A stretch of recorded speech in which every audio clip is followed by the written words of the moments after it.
রাজু, ও রাজু, তুমি কি আঙ্গর লগে খেলতে যাইবা না এই গ্রামের মাঠে? এখন তো বিকাল হইয়া গেল, চলো মাঠে খেলতে যাই, চলো না?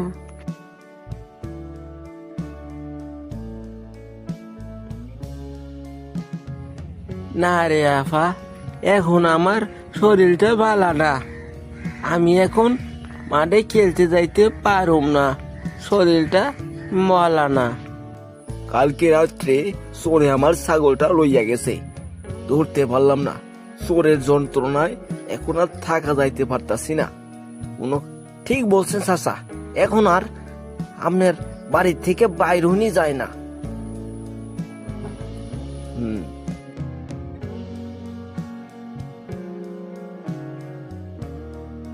কি বাবর মিমা, তুমি কেমন আছো? তোমার কেমন চলতেছে পড়ালেখা? ভালোভাবে চলতেছে তো? হ দাদা যান, লেখাপড়া ভালোই চলতেছে। তা শুনলাম আপনার নাকি ছাগল চুরি হয়েছে। ঠিক আছে, আমি তাইলে যাই গা। তোমরা ভালোভাবে দেখাশোনা করে থাইকো, সাবধানে থাইকো। ঠিক আছে চাচা, আপনি কোনো চিন্তা করেন না। আয় আয় মুরগি তিতি কা কা, মুরগি কা তিতি কা।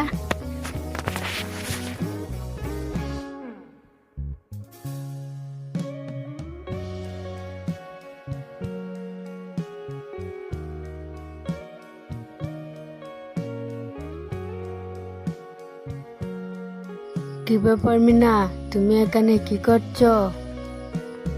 দেখো মা, আমাদের এখানে কয়টা মুরগি, একটা দুইটা তিনটা চারটা পাঁচটা, অনেকগুলো মুরগি, অনেকগুলো মুরগি হয়ে গেল মা।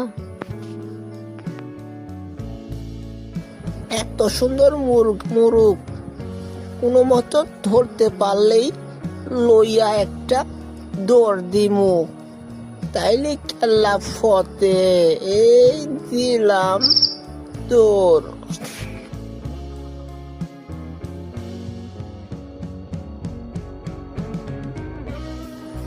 রাজু, কিছুক্ষণ আমি মুরগি গুনছি পাঁচটা, এখন তো দেখি চারটে।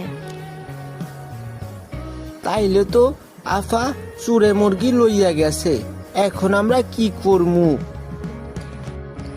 তাইলে তুমি সবাই কবর দাও, চুটটা মনে হয় বেশি দূর যাইতে পারে না, ধরতে হইব। এই মুরগি চোর, এই মুরগি